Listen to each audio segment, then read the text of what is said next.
Irmãos, o pastor tem feito uma série de mensagens com uma referência, com uma inspiração num livro chamado A Maldição do Cristo Genérico. Então, na sua primeira abordagem, ele falou sobre o tema que era limpando o campo, né? E na última mensagem do pastor, ele falou sobre Cristo atua na criação. E hoje a gente fala um pouquinho sobre Cristo atua na história. E eu escolhi esse texto de Deuteronômio 6, para ressaltar com os irmãos algumas questões que eu observei, que o autor observou, e que nós vamos alinhando, né, com a palavra de Deus. Mas o livro de Deuteronômio, se você não sabe, foi escrito por Moisés, o 5º livro de Moisés, atribui-se a ele a autoria dos 5 primeiros livros da Bíblia.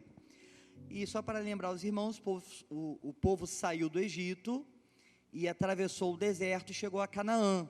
E ao chegar na porta da terra prometida, o que o povo fez, irmãos? O que o povo fez? Tirando Josué e Caleb, o povo fez o quê? Murmurou, reclamou, né? Por que Deus nos tirou do Egito? Lá tinha carne, lá tinha comida, a gente estava vivo.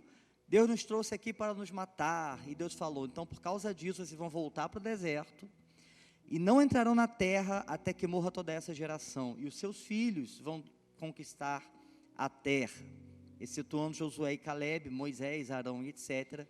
Todo o povo faleceu e a nova geração, aqui em Deuteronômio, está na porta da terra, 40 anos depois, e Moisés ele vai fazer esses discursos às margens de Canaã, antes do povo chegar a Jericó. Logo depois disso, Moisés vai morrer, não é? E Josué vai assumir o comando. E o povo tinha sido liberto do Egito.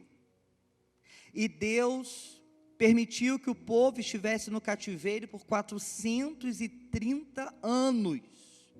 Até que ouviu o seu clamor e levantou Moisés para libertá-los. Tá? Então, o povo ficou cativo por mais de 400 anos.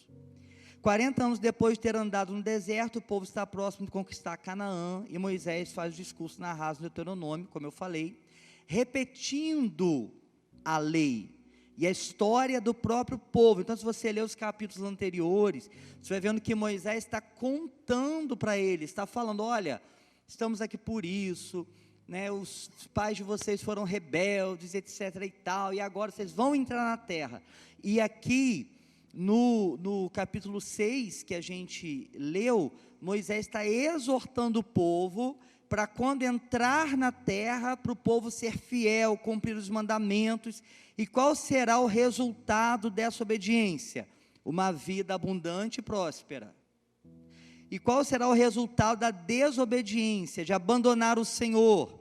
O juízo de Deus viria sobre o povo, e o resultado seria a ruína. No versículo 15 diz, porque o Senhor teu Deus é Deus zeloso no meio de ti, para que a ira do Senhor teu Deus se não acenda contra ti e te destrua de sobre a face da terra. E de fato a nação de Israel foi em sua maior parte dispersa, sobrando 2 tribos, a tribo de Judá e Benjamim, e Judá ficou cativo na Babilônia, e depois de 70 anos regressou à sua terra, não é? Por causa do pecado, por abandonar o Senhor. Mas o Senhor manteve este povo inteiro.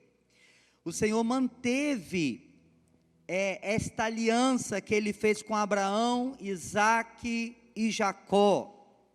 É importante a gente entender que Abraão, Isaque e Jacó estão situados na história, na gênese do povo de Israel, os patriarcas da nação.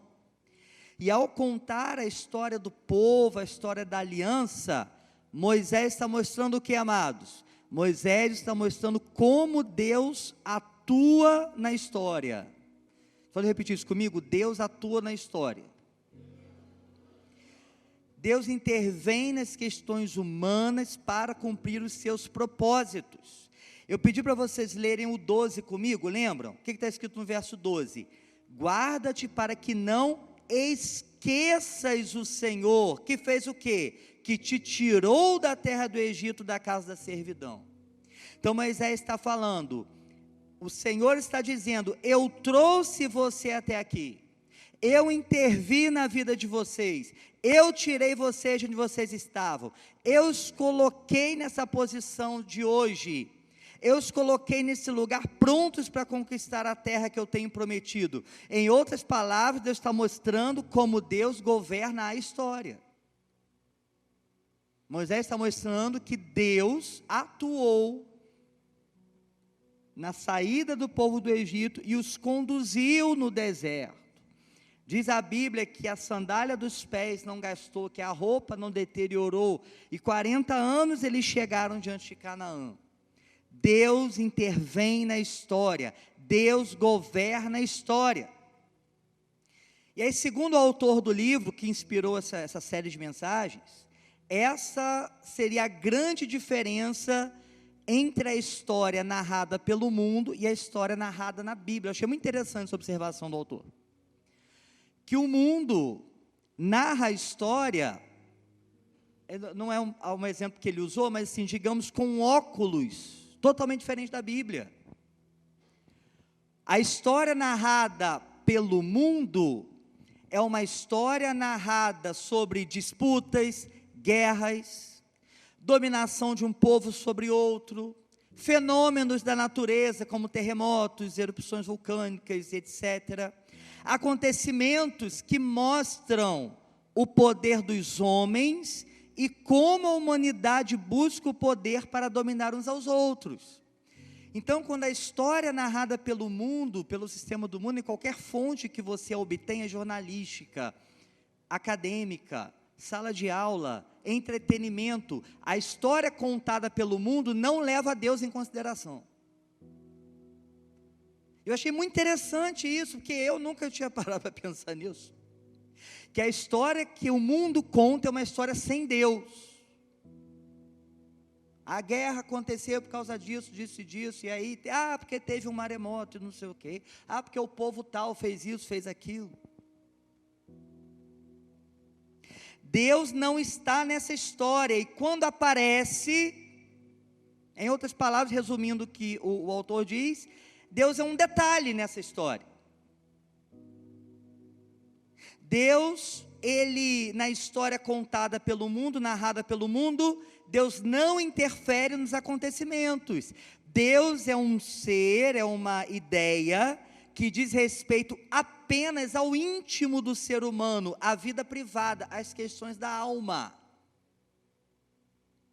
Então, até aqueles que creem que o Senhor existe e é real, ao narrar a história usando os óculos do mundo, colocam Deus como alguém que trata do ser humano individualmente, mas que na realidade não tem nenhuma ação na história, que o mundo corre da maneira natural e por ocasião, sem direção, por coincidências, e essa é a visão do mundo sobre a história, sobre a nossa história humana. Mas a Bíblia, no entanto, nos mostra que Deus não é um detalhe na história do ser humano. A Bíblia ensina que Deus é o personagem principal da história. Deus, ele é aquele que governa a história sobre Ele e sobre os propósitos dEle para a nossa salvação. Então, a história do planeta Terra e do universo não é uma história sobre os homens. A história na Bíblia, ela é uma descrição dos planos de Deus para a salvação da humanidade.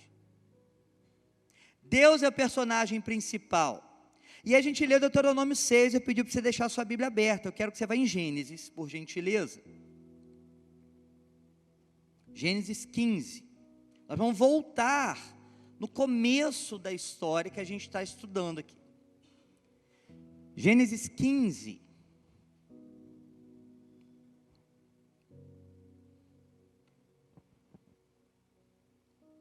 A partir do 12.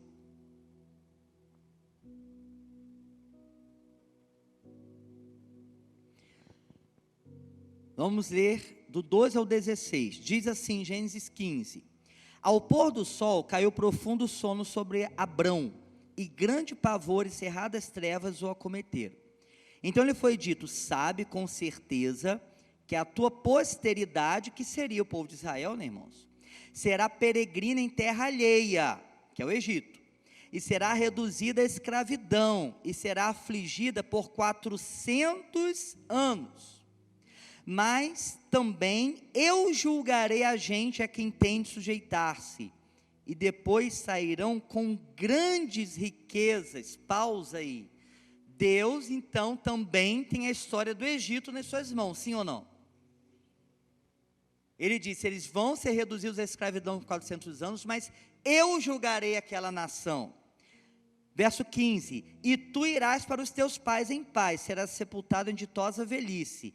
Na 4ª geração tornarão para aqui, porque não se encheu ainda a medida da iniquidade dos amorreus.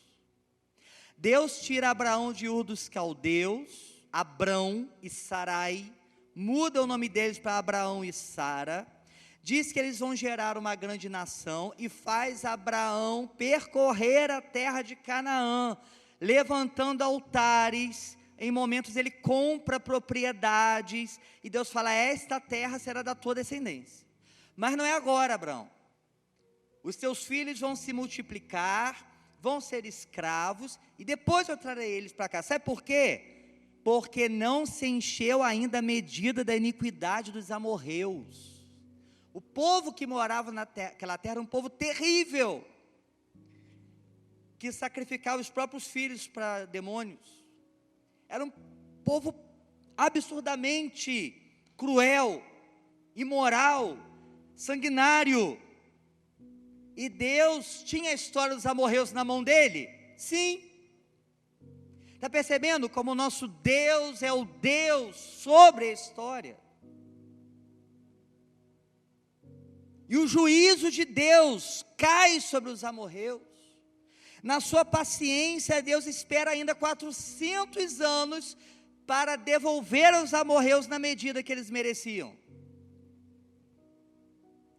Então, a história do povo de Israel já estava escrita muito antes do povo existir.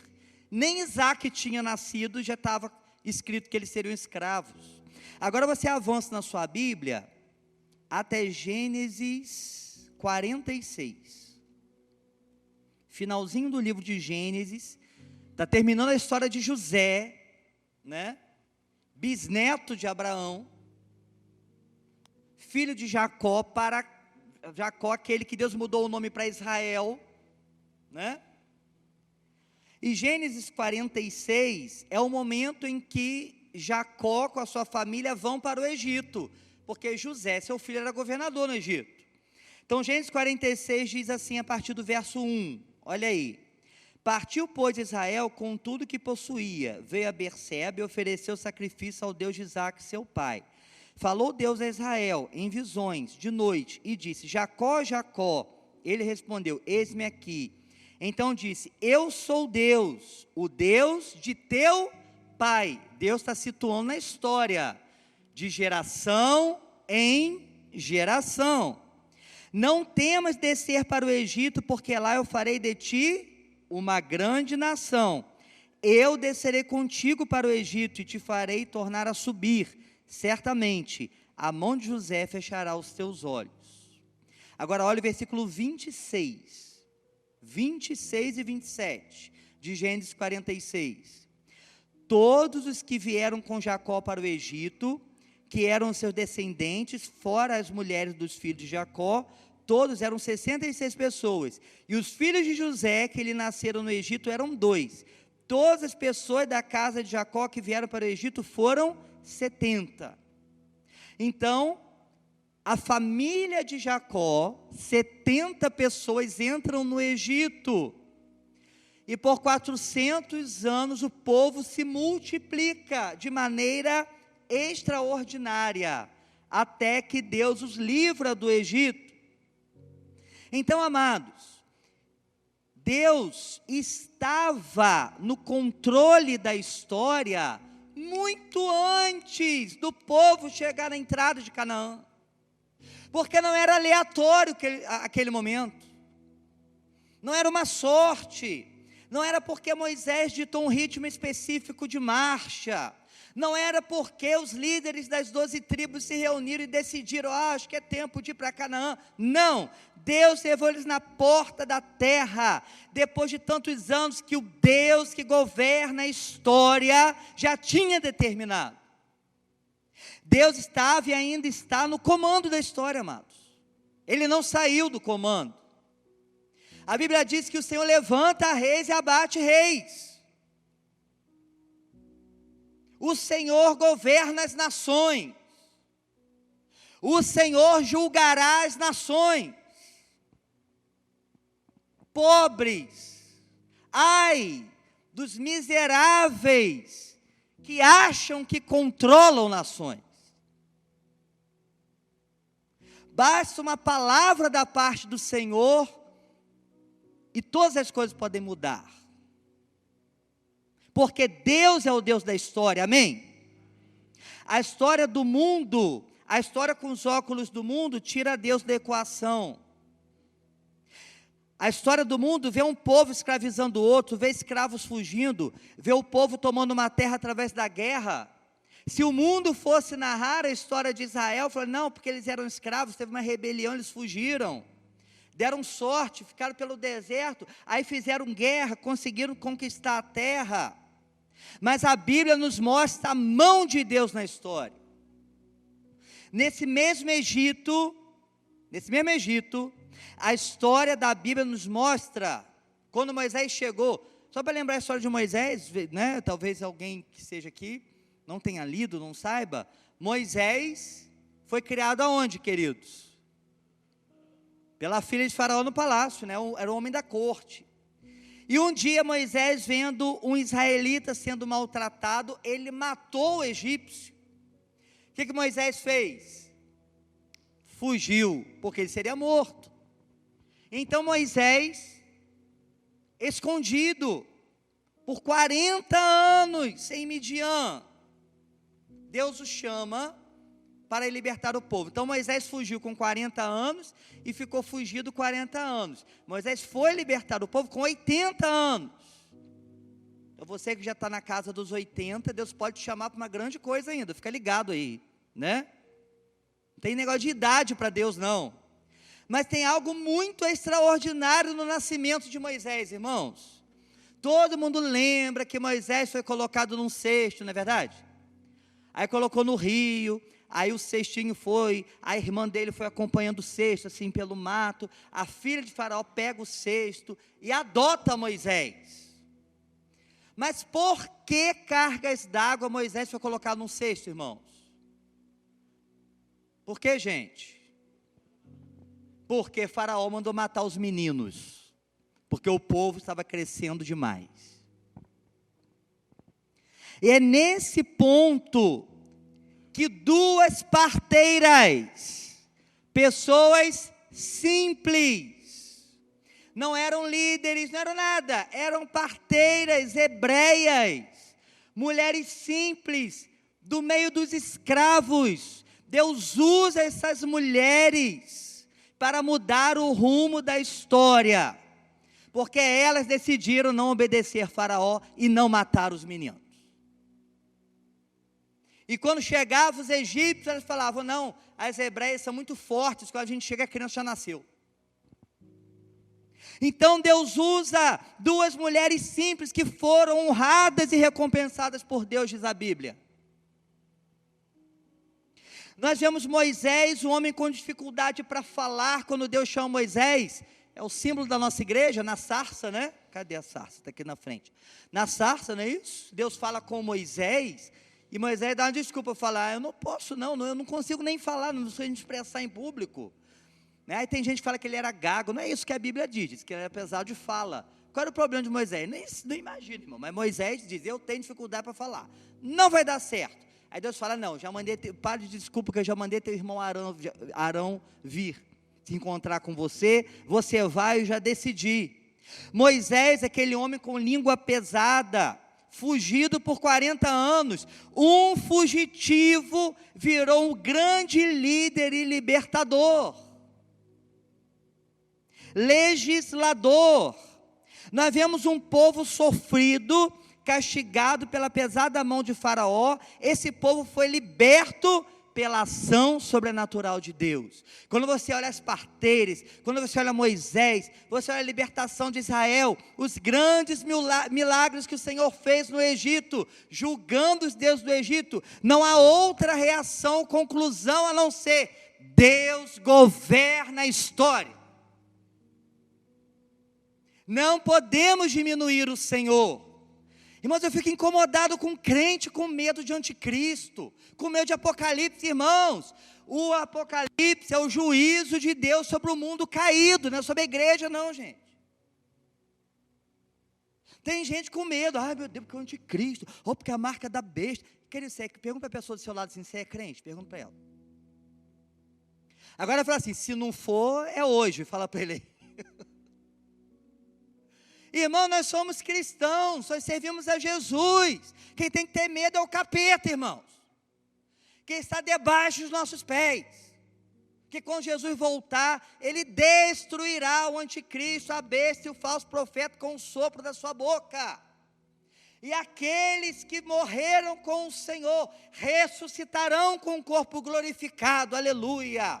E quem estiver vivo, vai ser elevado, se transforma. Gente, isso é coisa muito louca, né, gente? Vai começar a subir, e vai ter o corpo transformado, e encontrar com Jesus nos ares. Ah, irmãos, vai ser muito bom esse dia. E tem crente com medo de anticristo. Ah, irmão, pelo amor de Deus. Deus está no controle da história, gente. Então, a tua tarefa é ser crente, só isso. Ah, mas vai ter perseguição. Glória a Deus, amém. Se você crê que Deus te ama, não tem o que temer, né? Nós vamos prosseguir, vamos para o céu. Vamos viver numa nova terra, novos céus e nova terra. Tenhamos esta mentalidade. Moisés, na porta de Canaã, está situando o povo na história.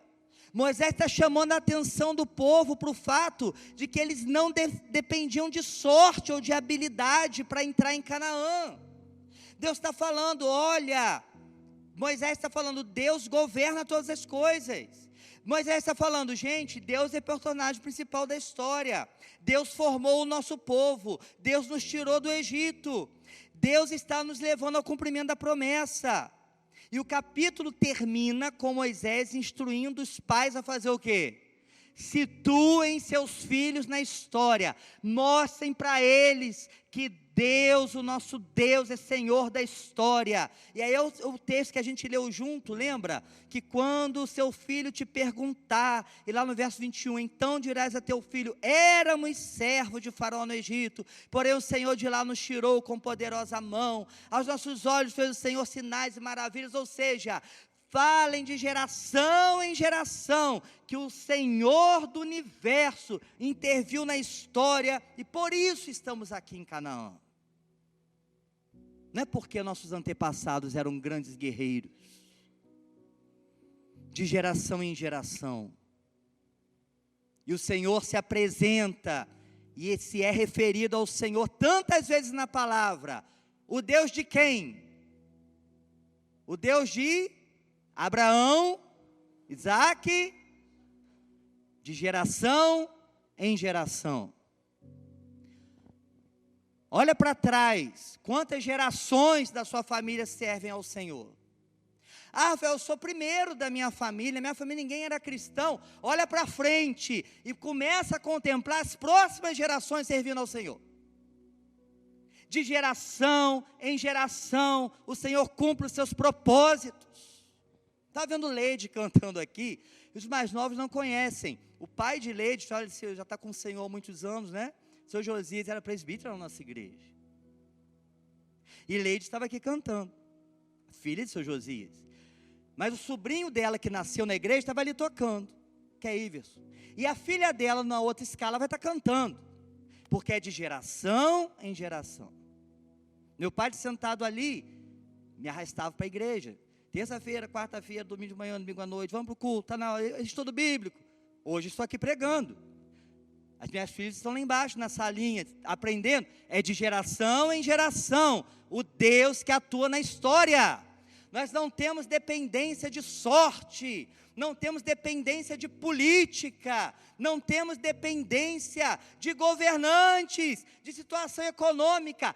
Tudo que Deus planejou vai se cumprir. E ponto final. Ah, mas está difícil. Irmãos, eu não estou desmerecendo as coisas. Você pode ser uma pessoa muito bem informada, você pode e deve se posicionar politicamente nos horários e locais, se elas não vão bater boca, não é verdade? Não vão brigar com ninguém. Você tem você é um cidadão brasileiro, mas essas coisas, irmãos, elas estão na superfície. Elas são detalhes, ao contrário da história do mundo que põe Deus como detalhe. Para a gente que serve ao Senhor, o resto é que é detalhe. Deus é o Senhor da história. Deus é que cuida de nós. Glória a Deus. Moisés está situando o povo na história, eu já li isso aqui, deixa eu botar o parágrafo aqui. Deus governa sobre tudo e sobre todos. Mas aí vem o nosso detalhe nessa mensagem, que é muito importante. Deus não estava apenas construindo uma nação. Deus não estava apenas escrevendo a história de um povo. Deus estava preparando a nossa salvação. Deus preparou o povo de onde nasceria o Salvador. E tudo que esse povo estava vivendo e construindo, estava se tornando um exemplo, uma sombra, um desenho do que Deus faria depois de Jesus. E diz a palavra no Novo Testamento, que aquilo que os israelitas passaram são sombra das coisas que haveriam de vir. O Salvador da humanidade nasceria desse povo. Deus daria à humanidade, Deus faria... Perdi, gente, tem paciência comigo. Tudo que esse povo estava vivendo estava sendo construído, desenhado como sinal de Deus, do que Deus faria à humanidade através do seu Filho. Me perdi na última linha. O Filho de Deus precisava nascer. Por que, Rafael? Que Jesus precisava nascer, porque para consertar o erro de Adão, precisaria de outro homem. Havia alguém habilitado a fazer isso, amados? Não, apenas o próprio Deus se encarnando seria o segundo Adão, o homem perfeito. Então, o Filho de Deus tinha que nascer, morrer, ressuscitar, para que a nossa salvação fosse consumada. Ele nasceu, e ainda que não gostem, a história é antes e depois dele. Ele nasceu no tempo, na história, e cumpriu sua missão. Qual a missão? Morrer em nosso lugar, levar o nosso castigo. Às vezes a pessoa estranha, até hoje o Alck falou isso de manhã, falou assim, eu é que deveria estar pregado na cruz. A gente fala isso, às vezes alguém não entende, como assim deveria ser pregado na cruz? Porque a cruz era o juízo de Deus sobre o homem. A morte, Jesus pegou o castigo que tinha reservado para nós, Jesus pegou e para ele, e falou, não, eu vou sofrer a punição pelos pecados deles, e ele se deu por nós. Abre lá, Isaías 53.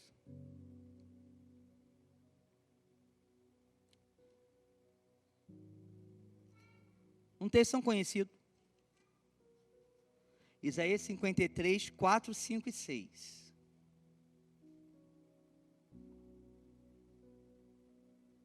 Isaías 53, 4, 5 e 6. Certamente Ele tomou sobre si as nossas enfermidades, as nossas dores levou sobre si, e nós o reputávamos por aflito, ferido de Deus e oprimido. Mas Ele foi traspassado pelas nossas transgressões, e moído pelas nossas iniquidades. O castigo que nos traz a paz estava sobre ele, pelas suas pisaduras fomos sarados. Aleluia! Todos nós andávamos desgarrados como ovelhas, cada um se desviava pelo caminho, mas o Senhor fez cair sobre ele a iniquidade de todos nós. Jesus veio para isso, para morrer. Ele nasceu com esta missão. Nós precisamos entender isso. Jesus, que é o Senhor da história, ele começou a história, ele entrou na história e ele vai terminar a história. Como assim, Rafael? Não precisa você abrir, mas Apocalipse 22:13 diz: eu sou o Alfa e o Ômega, o primeiro e o último, o princípio e o fim. Alfa seria a letra A no grego e ômega seria a letra Z, primeira e última. O que Jesus está falando? Eu sou Alfa, eu sou o primeiro, eu estou na criação, tudo que foi feito, nada do que foi feito sem ele se fez, diz a palavra do Senhor. João 1, Colossenses 3 ou 1, não lembro, acho que é 3. Então Jesus está aqui na criação, Jesus entra na história para morrer, e Jesus voltará como juiz, e tudo será terminado. O tempo começa com Jesus, e o tempo termina com Jesus. Antes da criação não existe tempo, é eternidade. Depois da volta de Jesus, não existe tempo mais, é eternidade. Não tem passado, presente e futuro quando ele voltar. Acabou. Jesus, ele começou e vai terminar a história. Você acha, irmãos? É claro que a gente tem que orar, obviamente, para que haja paz, enfim, esse é o papel da igreja. Mas você acha, irmãos, que a igreja tem que estar preocupada com o que fazem as nações? Com as guerras dos homens? Jesus mudou para sempre a história da humanidade, fez isso através da sua morte. Como que o povo de Deus foi livre no Egito, amados? No final, última praga, qual era a tarefa? Matar um cordeiro e fazer o quê? Passar o sangue nos umbrais. Esse cordeiro morto para livrar os filhos dos primogênitos do povo hebreu da morte. Esse ato que se chamou Páscoa, era um símbolo de quê? Apontava para quê? Para a morte do Cordeiro de Deus, que é Jesus. Isso apontava para Jesus, que derramou seu sangue para nos livrar da morte. Pois morreu a nossa morte, para vivermos sua vida, nos trouxe grande salvação. Não é assim que diz a música? Alguns veem Jesus como um revolucionário, que lutou contra o sistema romano. Outros veem Jesus como um ser iluminado, que foi morto injustamente, tadinho. Outros ainda como um agitador político, que de alguma forma chateou tantos poderosos, que foi morto. Ou seja, para muitos, Jesus é apenas um personagem histórico. Mas ele não é um personagem, ele não é um detalhe na história, ele é Senhor da história. Ele não foi morto contra a vontade dele, ele veio para morrer. E o penúltimo texto que a gente vai abrir, João 12. Abre aí, irmãos, João 12.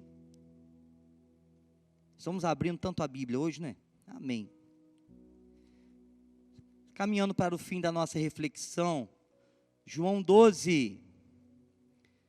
Eu não fico mandando toda hora virar para o irmão do lado, não, irmão, mas faz isso. Olha para o irmão e fala assim: dorme não, que está acabando. Fala para ele aí. Fica ligado, vamos lá. João 12. Eu vou ler alguns versículos, João 12, versículo 23. Olha aí. João 12, 23. Respondeu-lhe Jesus: é chegada a hora de ser glorificado o Filho do Homem. Em verdade vos digo, se o grão de trigo caindo na terra não morrer, fica ele só, mas se morrer, produz muito fruto. Está falando dele mesmo. Olha o versículo 27. Agora está angustiada a minha alma. E que direi eu? Pai, salva-me desta hora. Mais precisamente, com este propósito, vim para esta hora. Ou seja, eu vim para morrer. Volta a sua Bíblia em João 10. João 10, versículo 17. João 10, 17. Por isso o Pai me ama, porque eu dou a minha vida para a reação. Olha, gente, isso é muito poderoso. Eu dou a minha vida para a reassumir. Versículo 18. Ninguém a tira de mim. Pelo contrário, eu espontaneamente a dou. Tenho autoridade para entregar e também para reavê-la. Este mandato recebi de meu Pai. Irmãos, Jesus veio para morrer. Ele é o Senhor da história, e Ele entrou na história para morrer. Para que você e eu, 2000 anos depois, pudéssemos estar aqui. Ele governa, irmãos. Cristo atua na história. Como responderemos a isto? Como vamos responder ao que Jesus fez? O Deus da história, o Deus geracional de Abraão, Isaque e Jacó, o Deus que tem o controle das nações na sua mão, o Deus que enviou seu Filho, o Cordeiro que foi morto antes da fundação do mundo. Antes de Deus criar o mundo, Jesus já sabia que Ele ia vir morrer um dia. Não foi um plano B. Aí o pessoal às vezes quer evangelizar de forma mais fácil, fica fazendo ilustrações. Aí que o pai estava assim pensando, aí Jesus falou: pai, eu já sei o que eu vou fazer, eu vou lá, me manda. Isso é bobagem, irmão, isso é baboseira. Tem ilustração que fala que Jesus perguntou para Satanás: quanto você quer por essas almas? Aí Satanás foi exigir a alma de Jesus. Isso é heresia. Jesus veio para morrer. Ele veio com a consciência: eu estou indo, porque quando eu for e der a minha vida, todos que olharem para mim serão salvos. E eu mudarei a história deles. Eu que sou o Senhor da história. Eu que comecei tudo com o Pai, o Espírito Santo, como Deus triuno, eterno, todo-poderoso. Eu vou intervir e haverá um livre acesso ao Pai por causa do meu sangue derramado. E eu vou dividir a história em antes e depois de mim. E eu vou continuar sendo o Senhor da história. E no final eu voltarei, levarei a minha igreja e vou encerrar a história. Nós servimos a esse Deus. Como responderemos a Jesus? Como reagiremos diante do fato de que Deus, além de ser o Deus Criador, é aquele que governa e intervém na história? Como respondemos à ação do rei que se fez servo, veio com o único propósito de morrer em nosso lugar? Não tenha medo do amanhã, é a sua primeira reação. Não tenha medo dos problemas, até cantamos hoje. A Thaís comentou: o Senhor provê, o Senhor cuida de nós, Ele é o Deus Todo-Poderoso. Deus que chamou Abraão, Deus que formou o povo no Egito, o Deus que livrou o povo do Egito, o Deus que levou a conquista de Canaã, o Deus que fez o povo de Israel ser a origem do Salvador, o Deus que enviou seu Filho, que morreu e ressuscitou. Jesus não deixou de ser o personagem central, Ele está acima de todas as coisas, e a história é sobre Ele. A história não é sobre você. O culto, só um detalhe, tá, amados? O culto não é para você. Não estamos aqui por sua causa. Não estamos aqui para você se sentir bem. Nós te amamos. Espero que vocês me amem também, em nome de Jesus. Eu quero o seu bem. Eu quero que você saia daqui muito mais cheio de Deus do que quando você entrou. Eu quero que você seja tocado pela graça de Deus. Se você estiver doente, eu quero que você seja curado em nome de Jesus. Se você estiver com um problema financeiro, eu quero que você tenha um milagre essa semana. Eu quero que a sua família seja sacudida pela glória de Deus. Mas o culto não é para você. Nós estamos aqui por causa de Jesus. O culto é para Ele. A glória é para Ele. Porque Ele é digno da nossa adoração. E Ele governará sobre todas as nações da terra. Como reagir? Sendo um religioso, metódico, me preocupando apenas com questões morais aqui e ali. Sabe a história de filtrar o mosquito, engolir o camelo, não tem? Essa história? Sabe? E ficar com a régua, não, o pregador, a manga está dobrada, era para estar comprida, né, e tal, não sei o quê. Questões assim, religiosas. Irmãos, a moral é boa, glória a Deus. Deus é um Deus, né, que quer que a gente seja santo e tenha uma moral limpa, amém? Mas o Evangelho não é regras morais. Regras morais é uma consequência do Evangelho na sua vida. O Evangelho é uma transformação de dentro para fora. Então eu vou responder com regrinhas. Não, eu vou à igreja, eu bato meu ponto, eu dou meu dízimo. Eu frequento, eu participo das coisas, eu estou check lá, ó, cumpri a minha obrigação para com Deus. Não, eu não posso tratar Deus como o mundo trata, como um detalhe na história da minha vida. Eu não posso tratar Deus como alguém que diz respeito apenas ao meu íntimo. Eu não posso tratar Deus como uma caixinha na minha vida, como uma gaveta da minha vida, com um compromisso semanal, com um compromisso diário. Já li minha Bíblia hoje, cumpri minha obrigação para com Deus. Não, eu tenho que reagir da única forma que eu posso, me rendendo de todo o coração. Renda-se ao Senhor. É a única forma de reagirmos. Às vezes tem uma área da sua vida que você tem que render ao Senhor, né? Pense nisso, amado. O Deus que governa a história pode governar a sua vida. O Deus que governa a história pode governar a sua família. O Cristo que atua na história pode mudar a sua história.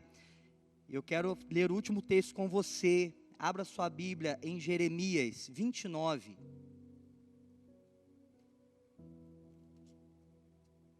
Enquanto você abre, uma palavra para você. Eu ia falar uma coisa agora, mas não falarei. Eu falei, estou falando há uns 50 minutos. Eu ia falar, desculpa irmãos, eu alonguei um pouquinho, eu não vou fazer isso. Nós não temos que ter pressa para a palavra de Deus. Nós não temos pressa de assistir um filme de 2h30. Pessoas não têm pressa de ficar 1h e tanto assistindo um dorama.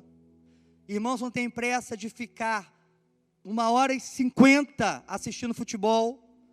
Mas a palavra de Deus passa meia hora, o pregador começa a desculpar. Desculpa, tá irmãos? Eu não vou desculpar não, irmãos. Vamos ter amor pela palavra de Deus. Se o Espírito Santo me direcionasse, pregaria mais 50. Vamos honrar a palavra do Senhor. Amém, amados? Atitude nova também, planejei falar isso não, veio ao meu coração essa indignação santa neste momento. Jeremias 29, a partir do 11. Eu quero que você leia junto comigo. Vamos ficar de pé, que aí a gente vai ler e vai orar, você vai esticar suas pernas. Jeremias 29, de 11 a 13. Bem forte, é uma só voz. Vamos lá?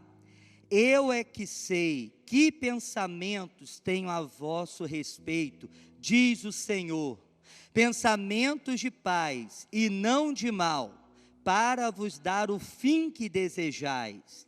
Então me invocareis, passareis a orar a mim e eu vos ouvirei. Buscar-me-eis e me achareis, quando me buscardes de todo o vosso coração. Amém.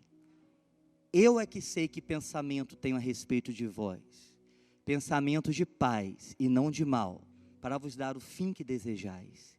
A nossa história está nas mãos do Senhor, Ele quer nos dar um fim de paz, amém? E o texto seguinte diz, vocês vão me encontrar quando me buscardes de todo o vosso coração. O problema é que às vezes a gente quer o fim de paz que o Senhor promete e não quer a contrapartida, que é se render ao Senhor.